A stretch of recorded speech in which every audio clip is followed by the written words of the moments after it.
C'est bon tout le monde? En tout cas, merci d'être venu. Merci beaucoup. Merci à monsieur Martin d'être le business angel de cette meet-up.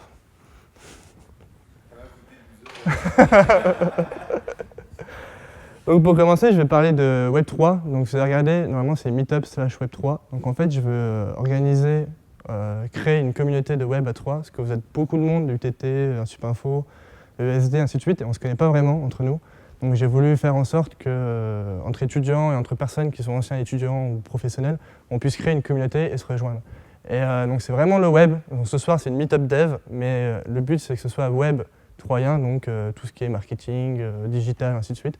Donc voilà. Après je veux faire en sorte que ce soit une meetup, enfin meetup.com, ce soit tout ce qui se passe à 3. Donc pas que ce que moi je vais organiser, donc s'il y a d'autres qui veulent organiser, ça serait bien qu'après, derrière, ce soit sur le Meetup Web3, comme ça tout le monde est informé de tous les événements qui se passent à 3.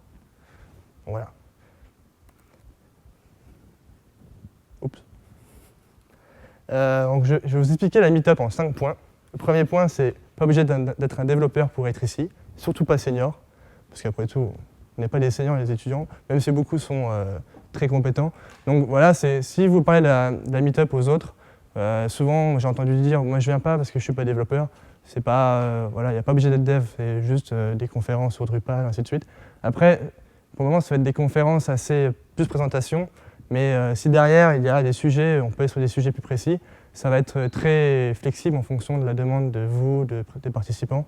Donc j'ai fait comme ça ce soir, mais après derrière, ça peut changer. Donc pas obligé d'être développeur ce soir, les autres soirs. Le but, c'est vraiment de partage de connaissances et de veille. Donc vraiment le partage entre nous. C'est vraiment pour ça que j'ai créé, se rencontrer et se partager. C'est vraiment ça. Le deuxième point, c'est l'entraide.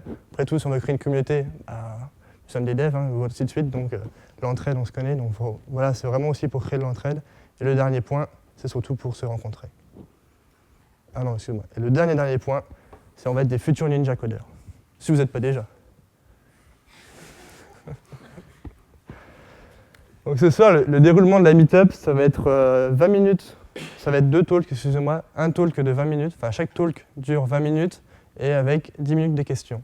Donc il y a un talk sur Drupal qui est fait par Benjamin et un autre talk fait sur Angular. Et après, on va boire un coup. Ceux qui veulent venir, after, on va aller à l'Illustré ce soir. Ouais, c'est bon, l'Illustré, excusez-moi. Tout le monde sait c'est où ou... C'est la mairie à gauche, si je ne dis pas de bêtises. Tu te mets en face de la mairie, il faut aller à gauche. C'est ça, monsieur Martin? Juste après James Joyce? Ouais, enfin à gauche, quoi. La mairie à gauche, sur 20 mètres. Et ce qui serait bien, c'est qu'après cet événement, vous donnez votre feedback. C'est un Google Doc, donc ça sera anonyme. C'est juste 5-6 questions et pour répondre et pour pouvoir améliorer.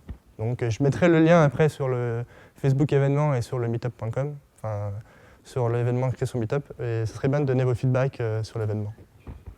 Et puis je vous souhaite un très bon talk et puis merci d'être venu. Et n'oubliez pas de tweeter. Faut tweeter. Merci. Bonsoir à tous, bienvenue. Moi, ce soir, je vais parler de Drupal et plus précisément de Drupal 7, puisque c'est celui que je connais le mieux. Je m'appelle Benjamin Robitaille, je travaille pour Oxylon en alternance. Je suis technicien informatique système. Je travaille en fait pour les sites de marques, type, vous devez connaître Quechua, vous devez connaître Kalinji, ce genre de marque, donc, qui appartient au groupe Decathlon en fait.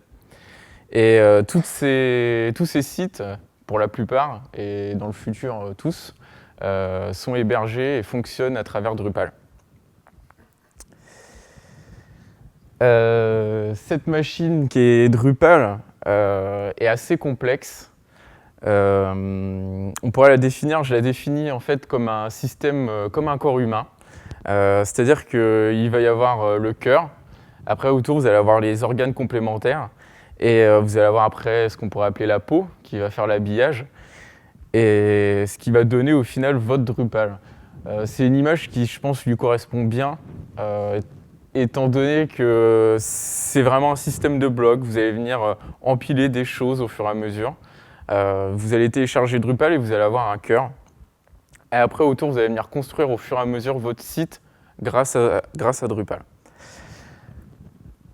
Donc Drupal, c'est un CMS, ou on pourrait appeler ça un CMF, donc c'est-à-dire éventuellement un framework, c'est quasiment un framework, qui est écrit en PHP et qui est basé sur Symfony, qui est même d'ailleurs dans la version 8 de plus en plus basé sur Symfony, et je pense dans les versions qui seront futures, de plus en plus dirigées vers Symfony. Il a été créé dans les débuts des années 2000 par un étudiant. Aujourd'hui, on se retrouve avec à peu près 11 000 développeurs qui travaillent sur le sujet. Ça fait... J'ai oublié des zéros. Ça fait 12 000 modules aussi. L'intérêt aussi de ce logiciel, c'est qu'il est libre et open source. Ce qui fait que ça évite pas mal de coûts. Et dans le monde de l'open source, ça donne aussi un grand intérêt par rapport au fait que la communauté autour fait évoluer constamment en fait, Drupal. Il y a des sites assez connus qui aujourd'hui se basent sur Drupal, type Rue 89. C'est un site journalistique, je pense que tout le monde connaît, Mediapart par exemple aussi. On va retrouver France Télé, qui est déjà un site qui est assez lourd, qui va avoir beaucoup de composants. Une petite fierté, c'est la Maison Blanche. Voilà. On va retrouver le portail du gouvernement français. On va se retrouver aussi avec Ubuntu. Un autre qui est Mozilla. On retrouve aussi le site d'Universal. Donc vous voyez quand même que c'est très, très diversifié. Vous allez retrouver vraiment tout type de sites qui peuvent être hébergés sous Drupal. Ce corps humain, il est composé d'un squelette qui va être la structure du site. Ce squelette, ça va être vraiment le noyau. Drupal est composé d'un noyau qui a été développé. Il y a une chose à savoir, c'est ce noyau, à aucun moment vous y touchez. Vous n'allez jamais taper dans le noyau pour aller le modifier en pur. Si vous allez le modifier, vous allez utiliser ce qu'on appelle les modules pour pouvoir aller chercher ou aller surcharger le noyau pour utiliser ses fonctions. Et donc après, je compare les modules en fait à des organes qui vont venir greffer au fur et à mesure, se greffer à l'intérieur de votre Drupal pour construire de plus en plus de choses. On va voir après par la suite quelques modules qui sont indispensables ou qui permettent de faire pas mal de choses. Je l'ai dit précédemment, il y a 12 000 modules, donc il y a de quoi faire. Avant de coder un module, il faut déjà se regarder, voir sur le site de Drupal s'il n'existe pas déjà. C'est déjà intéressant. Et après, au niveau du template, vous allez avoir un système de ce qu'on appelle des TPL, des fichiers TPL, qui vont être basés sur du PHP. Et après, au niveau de tout ce qui est design, ça sera du CSS classique. Une fois que vous avez construit votre être humain, vous êtes quasiment un dieu de Drupal. Vous pouvez vous considérer comme ça. Il y a quelques concepts qui sont essentiels à Drupal, qui vont être le nœud, il va y avoir le type de contenu, la page, le bloc, les taxonomies, les utilisateurs, les rôles, les droits et les modules. On va voir ça ensemble. On va se faire une petite démo.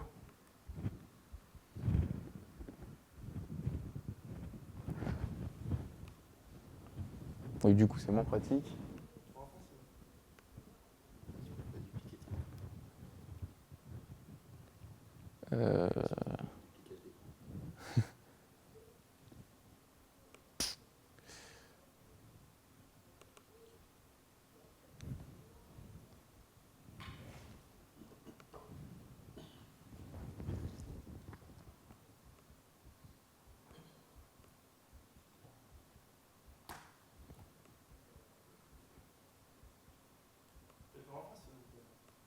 Ouais, je pense que ça va finir comme ça.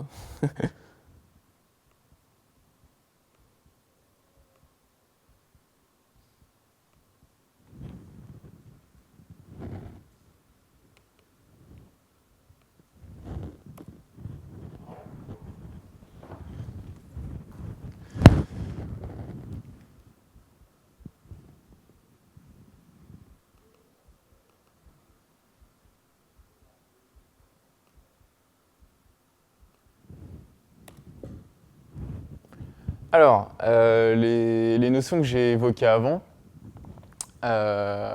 ici, vous avez une page, la première page que vous allez découvrir lorsque vous allez installer ce qui est de Drupal. Ça s'installe très facilement. Vous avez simplement besoin de votre base de données. En 3 clics, vous accédez à ça. Vous avez déjà une bonne structure pour commencer. Pour bien comprendre, on va faire un petit tour dans l'apparence. Il va y avoir deux concepts au niveau de l'apparence. Il va y avoir une apparence en back-office et une apparence front-office. Donc il va y avoir deux templates qui vont être utilisés pour deux fonctions séparées. Donc là, vous voyez le template qui est ici, qui est Bartrick, qui est utilisé pour le front. Et ici, c'est 77.23 qui est utilisé pour le back-office. Pour vous faire une petite démo,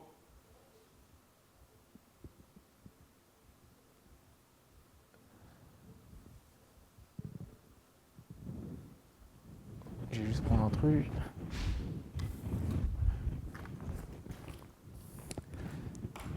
On va créer une page rapidement. Alors, je vais expliquer 2-3 notions avant. Ici, on voit le bloc. Le bloc, c'est dans votre page. Dans votre page, vous allez avoir, ici, par exemple, vous allez vous retrouver avec un bloc.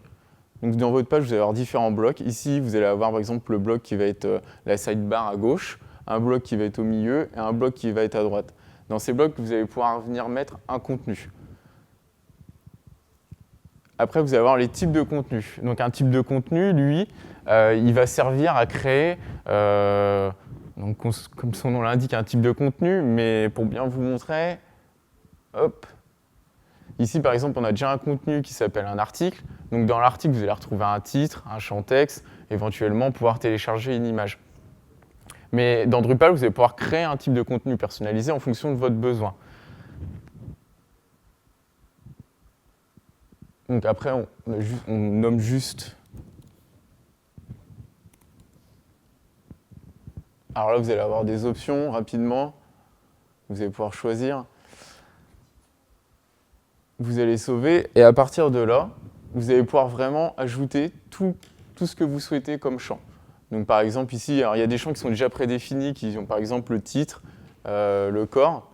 Et vous allez retrouver d'autres champs après que vous allez pouvoir insérer en fonction de vos besoins. Et vous allez créer en fait chacun de vos types de contenus qui par la suite vont être utilisés pour créer un contenu.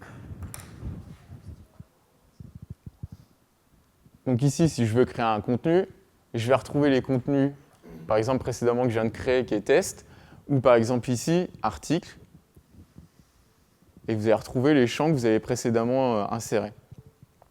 Ce contenu, lui, ensuite, va venir être inséré éventuellement dans un bloc, donc dans la page. Mais vous allez avoir aussi une autre notion. Dans ces autres notions, il y a les panels et les views. Un panel va servir à créer une page en soi, et une views va permettre de lister ce qu'on appelle un nœud. Donc je n'ai pas expliqué le terme de nœud. En fait, un nœud, est quand vous allez créer un contenu, vous allez avoir un nœud qui va se créer.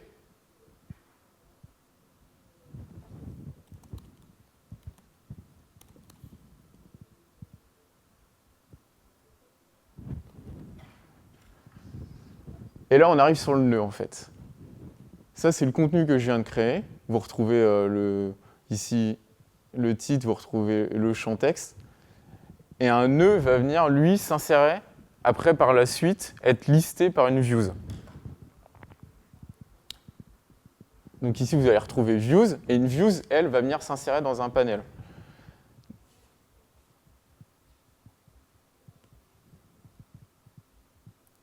Alors après, vous allez avoir différents types de views. Ça, je ne vais pas trop l'expliquer parce que pour l'instant, on fait juste une présentation parce que après, ça va être un peu plus poussé. Mais clairement, une view, ça vient lister un nombre de nœuds qui, lui, après la view, elle va venir s'insérer parce que vous allez pouvoir créer en fait une page spécifique. vous pouvez ajouter, vous voyez ici, vous pouvez ajouter une nouvelle page avec un contenu, un layout qui va être flexible. Donc vous allez pouvoir créer votre layout vous-même. Parce qu'ici, on se retrouve par exemple avec une colonne à gauche, un contenu au milieu et à droite. Sauf que lorsque vous allez créer ici votre page spécifique, vous pouvez lui dire complètement, je veux qu'en haut, j'ai un bloc, un autre en bas, un autre 3, 4, 5 au milieu. Et à l'intérieur de ces blocs que vous avez créés grâce au panel, vous allez lister, vous allez dire, je vais venir mettre une views. Et dans la views, il y aura les nœuds. Je pense que ça, c'est assez clair.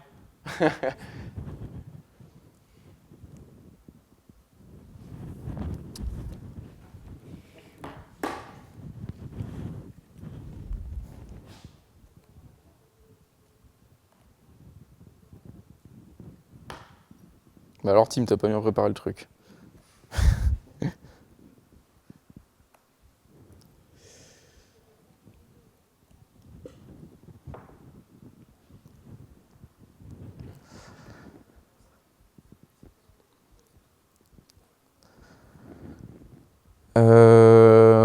Les utilisateurs, les rôles et les droits. Alors au niveau des utilisateurs, des rôles et des droits, vous allez avoir une gestion classique comme un peu sous WordPress.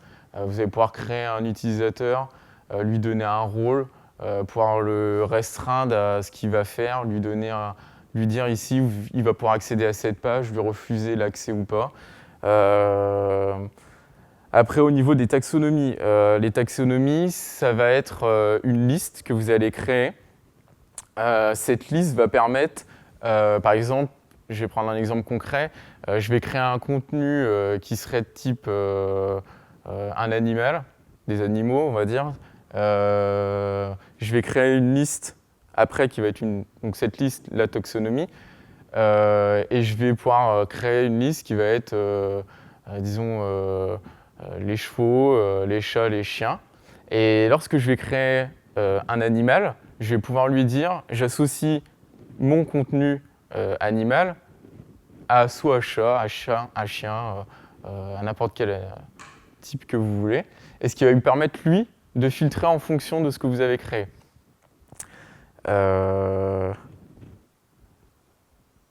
J'ai, je pense, parlé de tous les termes.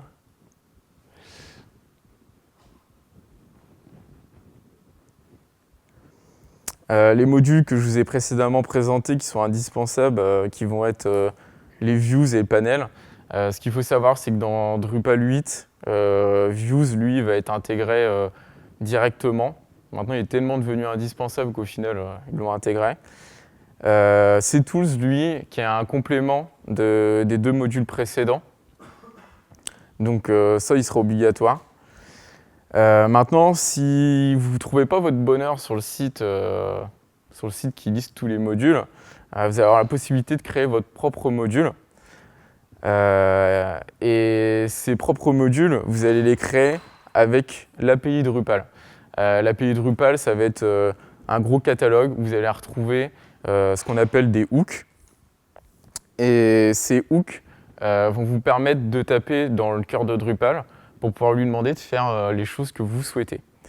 Je vous ai mis des liens pour retrouver, vous retrouverez dans Google facilement, vous tapez module ou API Drupal qui vont vous diriger sur ça.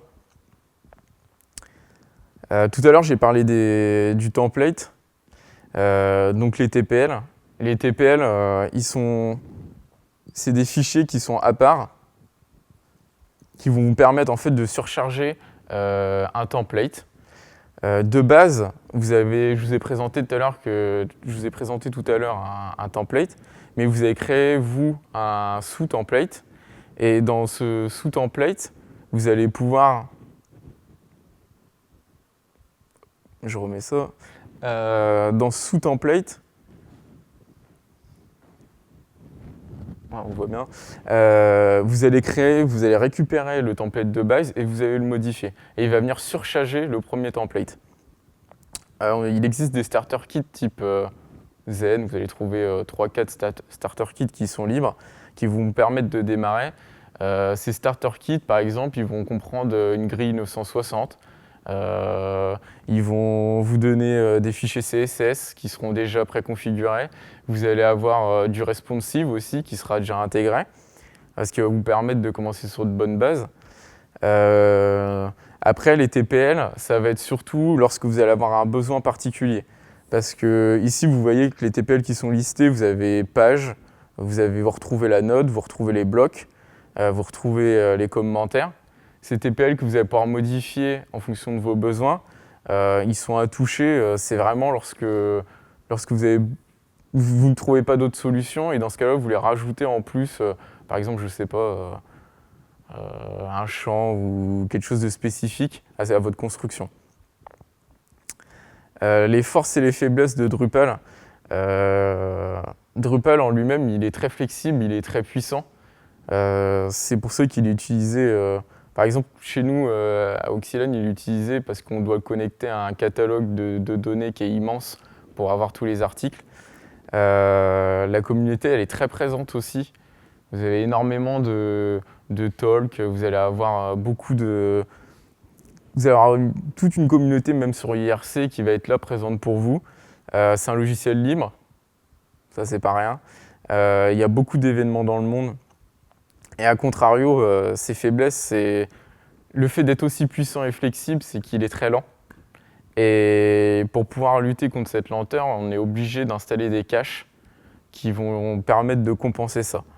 La création de cache, devoir mettre du cache, ça prend du temps, c'est complexe. Après, on n'utilise pas Drupal pour créer un blog ou un petit site, on va créer des choses plus puissantes avec Drupal.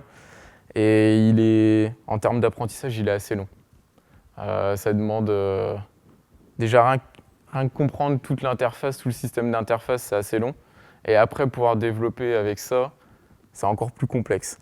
Il faut déjà bien appréhender tout ce que je vous ai montré rapidement là en back-office pour pouvoir développer des modules, ce qui n'est pas évident.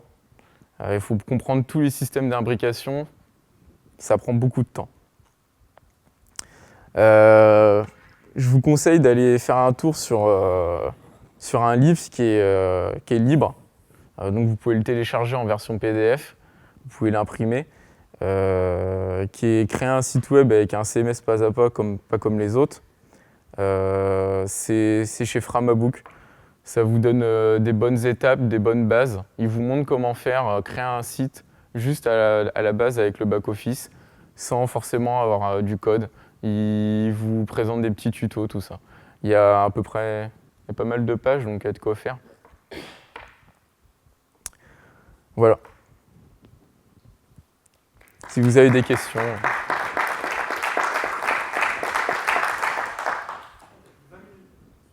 20 minutes. Mais après, je pense que ça peut rester assez flou.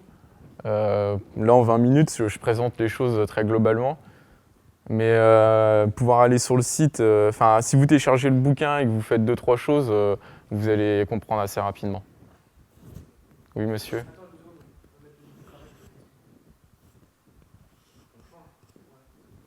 Ouais. Parce que tout simplement par rapport à un client, l'interface en anglais, les clients ils sont regarder. Ouais, alors il y a beaucoup de choses pareil que j'ai pas abordées, mais tu peux mettre l'interface en français. Après, il y a même une fonction qui te permet en fait de traduire tous les termes à l'intérieur de ton Drupal. Même si toi, tu ajoutes des champs, des termes avec tes modules, tout ça, tu peux après derrière les retraduire. Et dans toutes les langues, il y a toute une interface pour ça.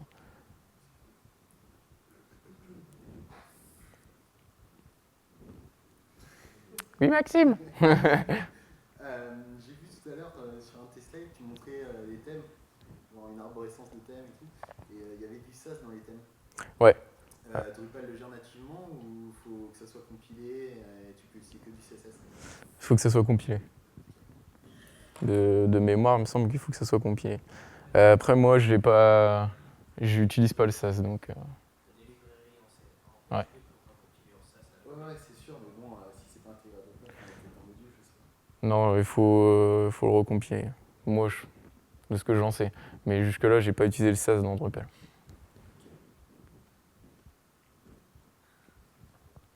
Pas d'autres questions, Maxime? Voilà.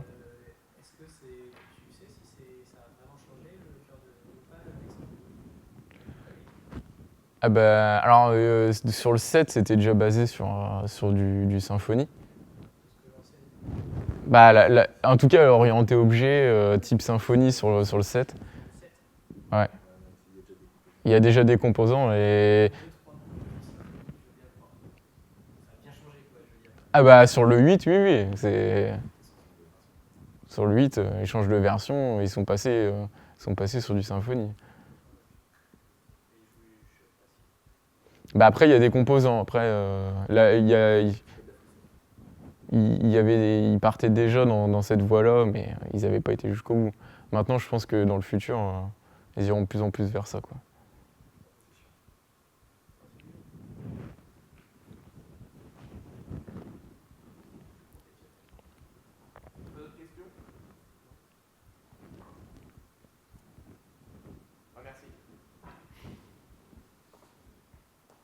Bonjour tout le monde, moi c'est Maxime et je vais vous présenter AngularJS. Alors voilà, donc je suis Maxime, je sors d'un DUT informatique, comme d'autres dans la salle. J'aime le web, j'aime le PHP, j'aime le JavaScript, j'aime Symfony et j'aime bien Angular aussi. C'est pas mal, j'ai testé, c'est pas mal. Et sinon je travaille avec NPLab, les petits bonhommes là. Et n'hésitez pas à aller sur KNP University. On fait des petits trucs vidéo, c'est cool. Par contre, c'est payant, la plupart. Donc voilà, je vais vous présenter Angular en quelques parties. Globalement, elles ne sont pas très bien séparées, mais on va voir à peu près comment ça se passe selon le cheminement.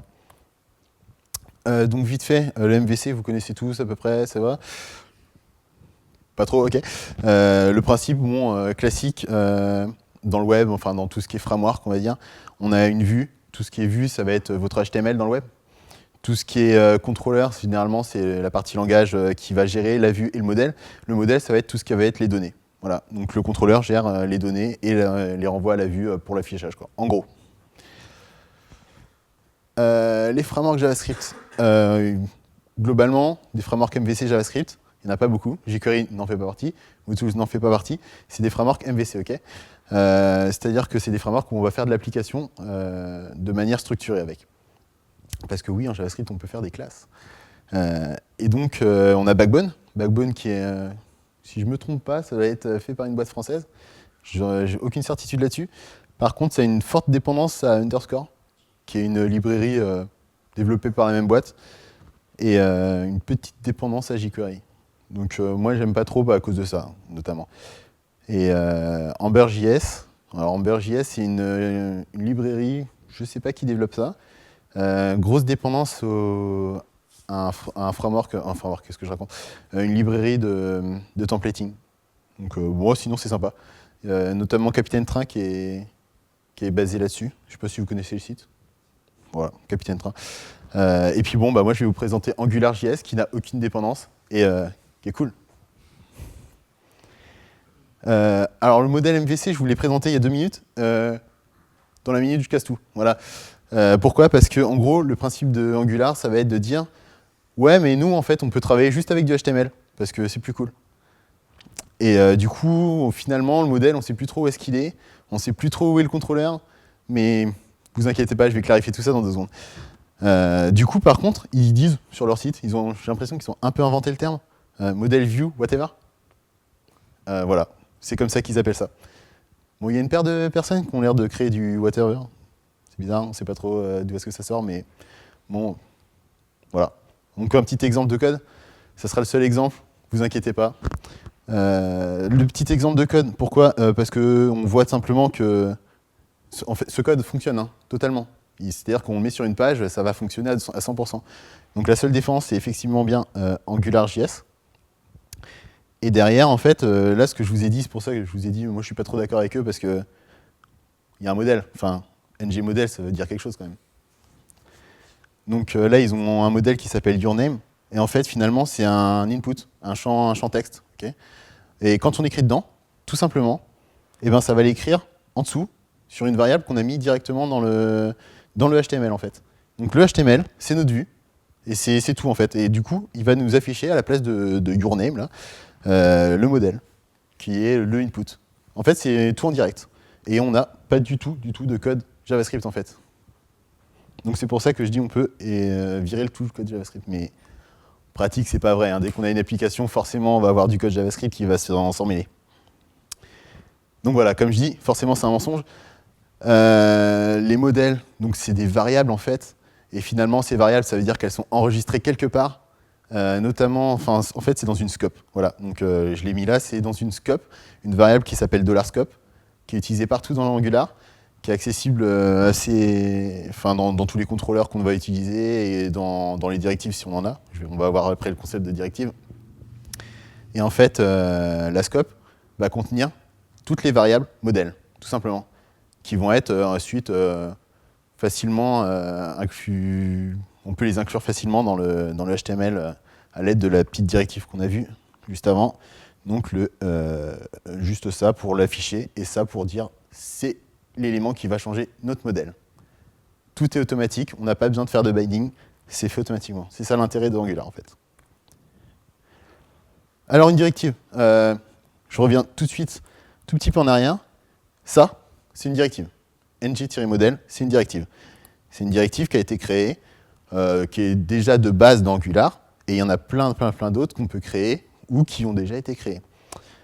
Donc là, en fait, je vous parle de Angular UI. Pourquoi Angular UI ? Parce que c'est la plus grosse librairie connue de directives prédéfinies d'Angular, en fait. C'est pas intégré dans Angular, mais c'est ce qui va être le plus intéressant, on va dire. Notamment, ils ont redéfini tout le JavaScript de Bootstrap pour Angular. Voilà, donc pour ne pas utiliser jQuery, tout simplement. Des fonctionnalités d'Angular, il y en a plein. Moi, j'ai fait une petite liste, tout simplement une API REST, c'est-à-dire que quand vous créez une application du côté back-end, donc là on est front, hein, Angular c'est 100% client, du côté back-end, vous allez avoir des services qui vont répondre avec des données. Et en fait, Angular fonctionne de façon native REST, c'est-à-dire avec HTTP, GET, POST, etc. Et en Ajax, bien entendu. Le routeur d'Angular qui est super pratique parce qu'il gère pour vous les URL. C'est-à-dire que pour les navigateurs qui vont gérer la modification des URL, de l'historique et tout, il va vous gérer des URL automatiquement, sans avoir besoin de faire des bidouillages bizarres. Et si c'est sur Internet Explorer, vu que ça ne gère pas, il va mettre un dièse. Vous avez souvent déjà vu ça, je présume, sur les sites, des dièses à la fin des URL pour mettre une URL JavaScript. Il le fait tout seul, donc c'est pas mal. Et le plus gros truc, c'est l'injecteur de dépendance. En fait, ça, on va en parler plus tard parce que c'est vraiment un très, très, très gros truc et qui est génial en fait d'Angular. Donc voilà, l'injection de dépendance. L'injection de dépendance, c'est pas mal, c'est vraiment super top. Ça veut dire qu'en gros, dans votre fonction, vous pouvez décider d'injecter tel ou tel service. Un service, c'est quoi ? C'est une classe. Une classe JavaScript, une directive, peu importe, que vous voulez injecter. Donc, vous dites, dans les paramètres de ma fonction, mets-moi ça, et le met. Donc du coup, ça permet de créer des services qui sont totalement à part, mais dépendant d'autres services. Et c'est vraiment super sympa.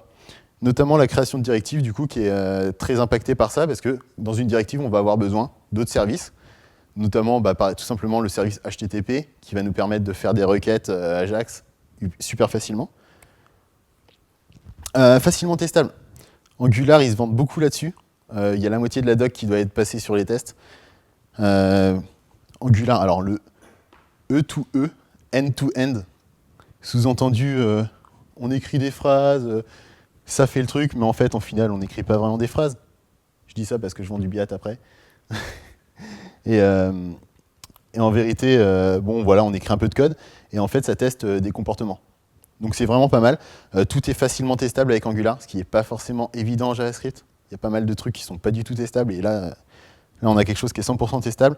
Je n'ai pas fait de partie sur les tests unitaires. Quelqu'un qui a déjà vu la présentation m'a déjà critiqué là-dessus. Donc je vous en parle, voilà, il y a aussi possibilité de faire des tests unitaires. J'ai pas fait de partie là-dessus, j'ai jamais fait de test unitaire avec Angular, mais c'est possible a priori puisque chaque service finalement c'est une classe. On peut tester chaque méthode une par une, le type de retour, etc. Voilà, donc j'ai pas peur de vous annoncer que Angular est compatible avec Internet Explorer 6. Oui, c'est une réalité. C'est hyper compatible, c'est vraiment, ils ont fait du gros travail là-dessus. C'est pas mal. C'est compatible avec tout ce que vous pourrez ajouter en JavaScript dessus, parce que je vous dis que c'est dépendant de rien du tout.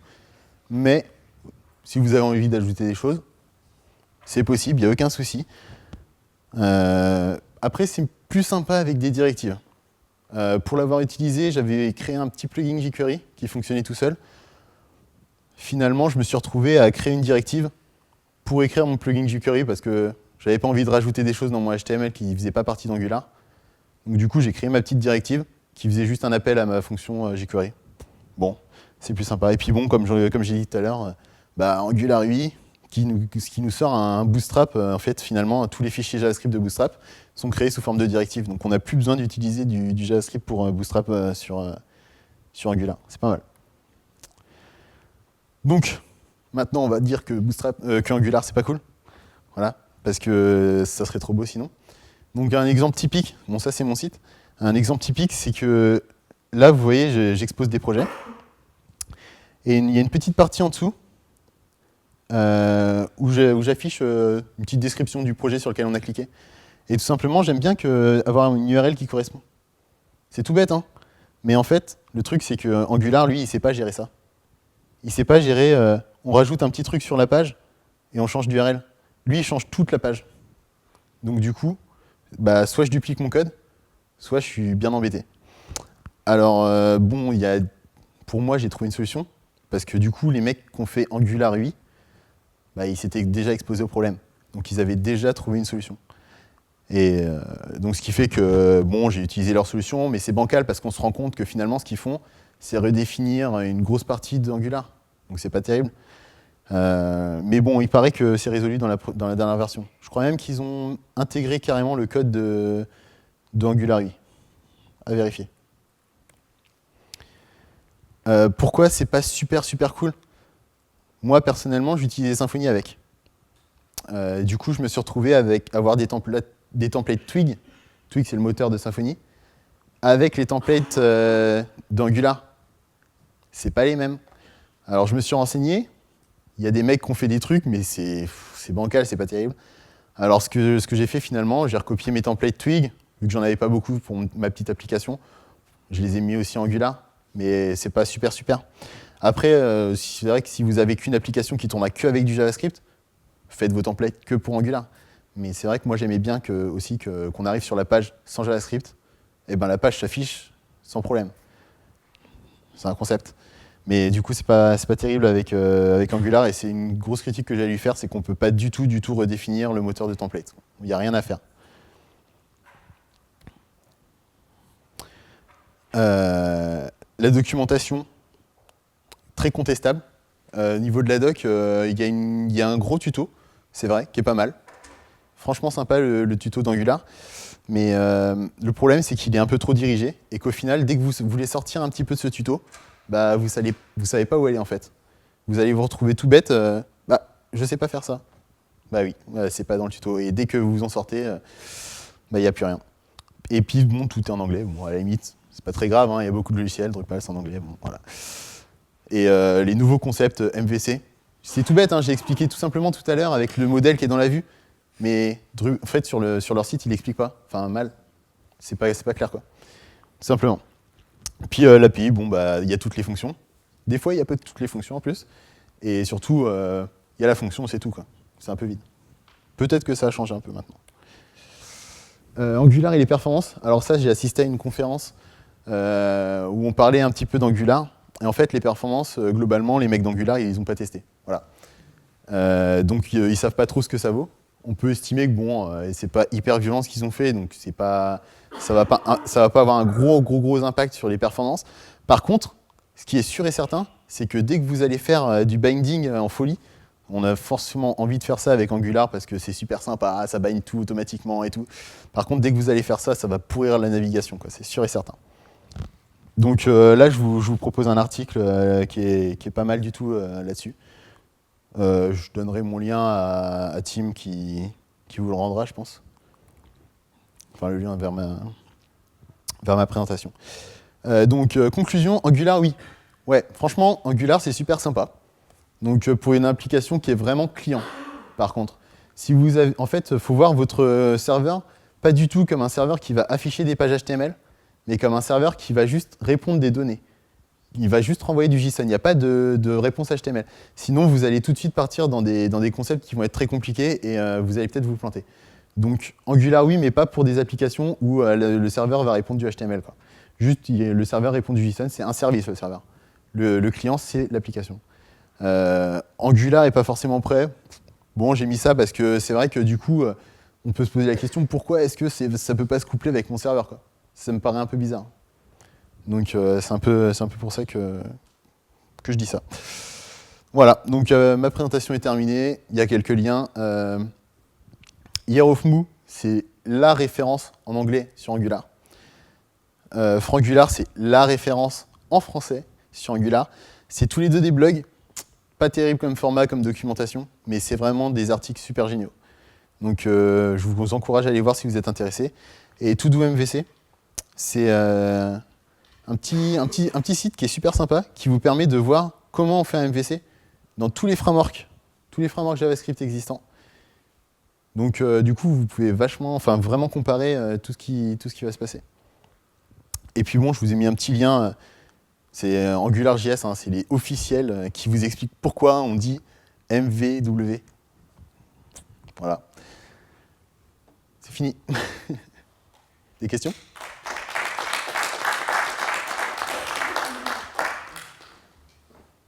Personne n'a de questions ? Est-ce que tu connais, parce que sur la cloud, on parle beaucoup que Angular et le SEO, c'est pas compatible. Enfin, il y a beaucoup de problèmes avec le SEO où le code ne trouve pas le contenu, ce que c'est généré. Concrètement, c'est exactement le problème que j'ai soulevé avec l'application. C'est que ton application, si elle génère du HTML, tu vas avoir des complications avec Angular. Si elle génère du HTML, t'es SEO, parce que tous les bots vont pouvoir passer dessus. Si elle ne génère pas de HTML, ça veut dire que c'est Angular qui va prendre tout en charge. Et du coup, niveau SEO, c'est clair et net que c'est moyen. C'est clair et net. Après, tu peux toujours te débrouiller, hein. Tu peux toujours essayer de faire un sitemap, tricher un petit peu, mais c'est clair que tu ne vas pas avoir la même efficacité. Je suis d'accord.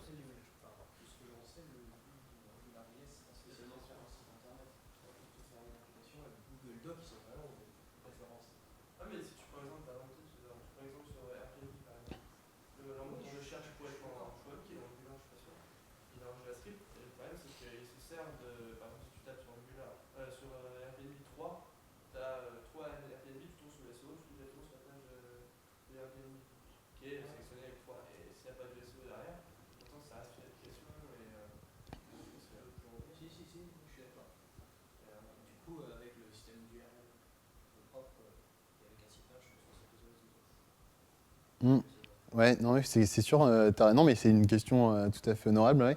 Faut faire attention avec Angular. Surtout que, typiquement, moi, ce que j'aurais bien aimé faire avec Angular, en fait, c'est faire un include de mon template Twig et puis on n'en parle plus, quoi. Le template, il est intégré. Mais en fait, impossible, parce qu'il ne prendra jamais le template, quoi.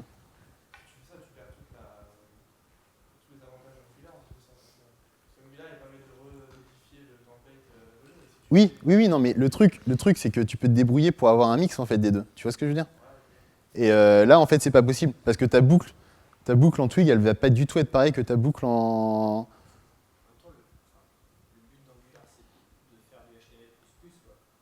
Oui, mais bon, t'as bien des boucles. Je peux t'assurer que dans ton template Angular, t'as des boucles, hein.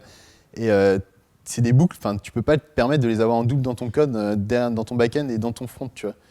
Donc c'est là où ça pose un problème et c'est là où du coup tu vas pas avoir la même chose. Et du coup niveau SEO,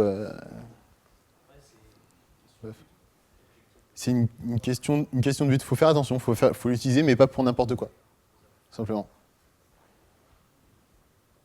Oui. Il y avait une question avant.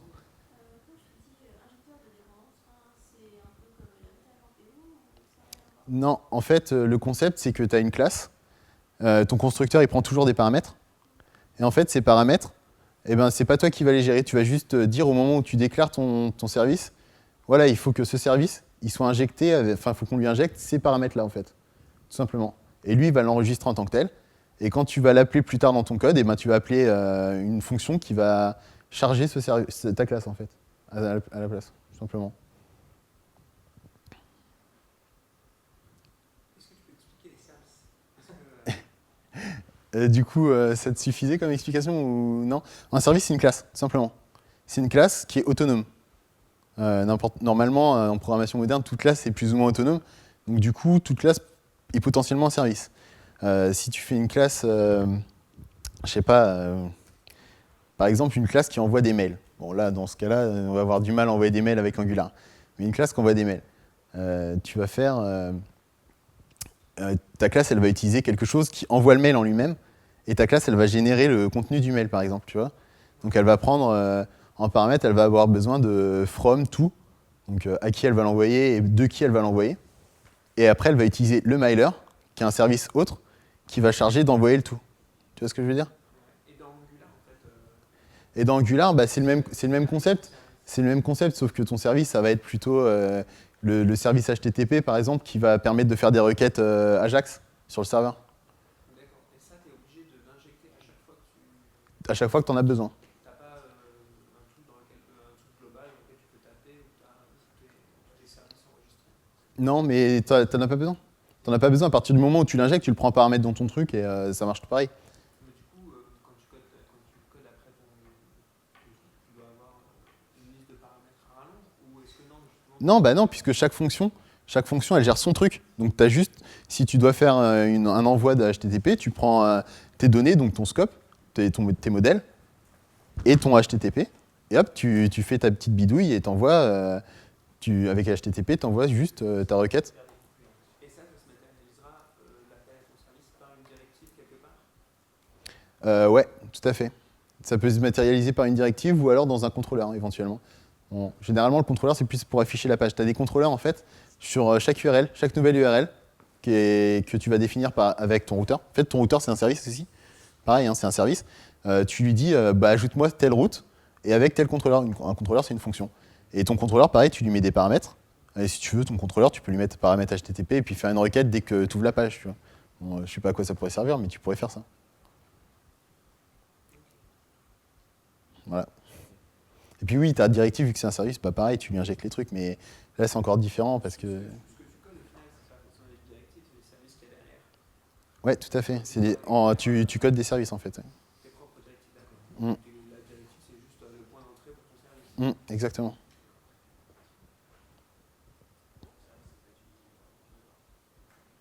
Là, tu n'es pas obligé d'utiliser pour une directive. Si tu veux une directive, ça te permet de faire D'avoir un binding dans le HTML, en fait. ça te permet de dire quelque chose, il y a quelque chose qui se passe dans le HTML, tu peux mettre ce truc-là, j'ai envie que ça fasse ça. Mais si c'est indépendant du HTML, si par exemple tu veux faire une requête Ajax, tu n'as pas besoin d'avoir une directive.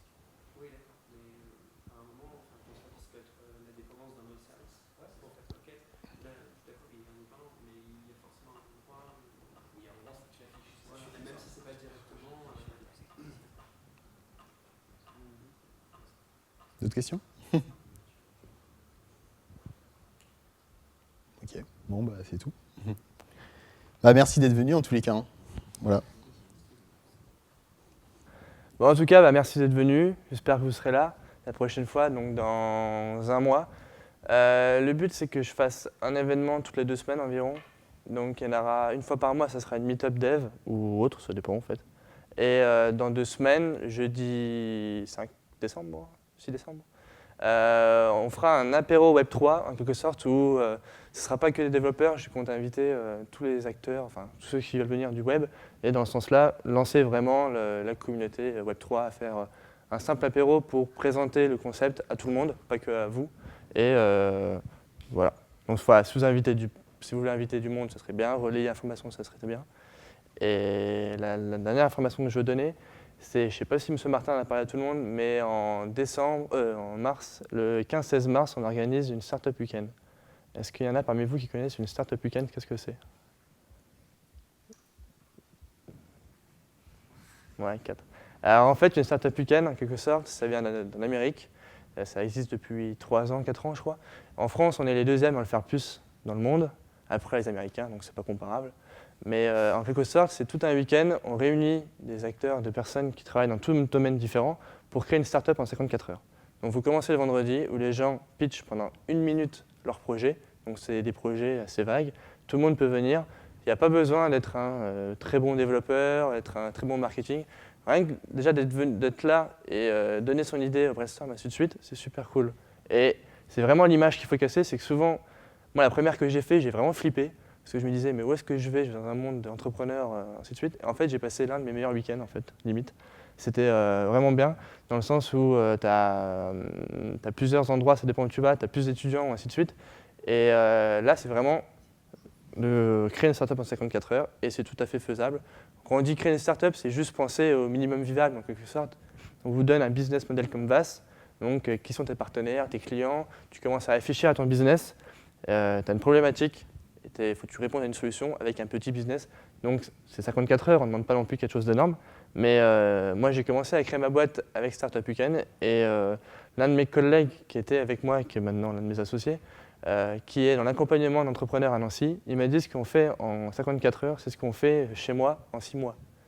Parce qu'en fait, tout le long du week-end, vous êtes mentoré par des mentors, des experts par exemple en informatique, experts comptables, des personnes dans la communication, ainsi de suite, qui viennent t'aider et qui viennent répondre à tes problèmes. Enfin, pas répondre plutôt, ils te posent les bonnes questions pour que tu ailles le bon chemin. On ne te donnera pas les réponses, on te pose des questions pour que tu avances comme tout entrepreneur. Et l'avantage, c'est qu'on découvre un peu le monde de l'entrepreneuriat qui est un peu magique, de temps en temps. Et voilà, donc c'est de 15 et 16 mars. Donc ça commence le vendredi soir. Le vendredi soir, les gens ils pitchent leur idée, ils ont 1 minute pour pitcher. Donc en 1 minute, il faut que les porteurs de projet, donc ça peut être vous, n'importe qui, doit convaincre les participants. Dans le sens, bah voilà mon projet, il y en a, voilà ce que je veux faire, en expliquant quelle est la problématique. Par exemple, dans mon cas, c'était en France, il y a beaucoup de gaspillage alimentaire et je veux trouver une solution pour réduire ce gaspillage côté consommateur, par exemple. Et après, tout le week-end, on a brainstormé, on est passé d'un nouvel système de distribution à la Auchan, genre épicerie, et ainsi de suite, à un site e-commerce, et on finit avec une application web et mobile, et on fait des frigos collectifs. Donc voilà, en gros. Et pendant 1 an, on a mergé. Et donc, vous avez 1 minute. Donc, le but, c'est pas d'avoir des projets qui sont très concrets ou qui sont déjà très réfléchis depuis 6 mois. L'avantage, c'est d'avoir des projets que vous avez eu une petite idée et vous dites, ah bah tiens, souvent dans les startup week-ends, les gens ils disent, je suis pas porteur de projet. Et puis une fois que les gens ils pitchent, bon, ils ont une idée à l'arrache et puis ils vont pitcher en 1 minute. Et souvent, les idées comme ça bah, sont assez bonnes. Et donc, le vendredi soir, vous pitchez. Vous faites la sélection des projets, donc en fait c'est les participants qui votent leur projet, chacun a 3 billets, en gros à 3 points, qui donnent à ses porteurs de projet. Et les projets qui ont plus de points sont retenus et après il faut former une équipe. Donc le porteur de projet demande par exemple, bah, moi je suis développeur, il me faut quelqu'un dans le marketing, et bah, il va essayer de trouver une équipe un peu pluridisciplinaire. Et l'avantage c'est que moi j'ai fait ça en tant que développeur et j'ai beaucoup appris après en marketing, ainsi de suite, donc au final tu échanges. Et l'avantage c'est d'échanger avec les autres. Et puis d'un autre côté, bah, ça continue d'avoir un réseau. Moi, je côtoie encore beaucoup de personnes que j'ai rencontrées dans les Startup Weekend. Donc voilà. C'était clair ce que j'ai dit ou... Parce que j'ai l'habitude de...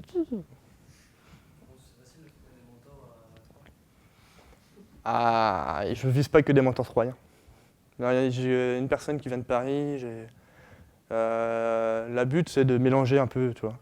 Parce que si on prend que des troyens, après, ça va être... pas sûr que ce soit une bonne idée. Je pense que la bonne idée, c'est de mixer, prendre des Troyens, mais aussi prendre des personnes à l'extérieur qui ne connaissent peut-être pas le monde troyen et amener leur côté peut-être parisien ou nantais, ainsi de suite. Mais voilà. D'autres questions? Non? Bon, voilà, bah, parfait. Merci, ce sera le 15-16 mars. Et puis, bah, on va l'illustrer pour ceux qui veulent venir. Merci.